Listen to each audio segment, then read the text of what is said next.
On the Ionian coast of southern Puglia, where time slows and colors intensify, lies Punta Prosciutto, a name that may sound playful, but hides a paradise of pure, untouched beauty.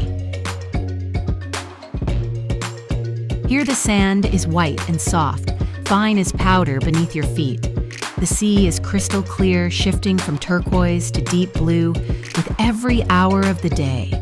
Shallow waters stretch far from the shore, creating a dreamlike lagoon perfect for walking, floating, and simply being. This is not just a beach, it's a feeling.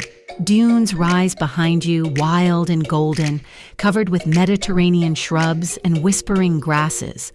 There are no giant resorts, no noisy crowds, only sun, wind, and the gentle rhythm of the waves.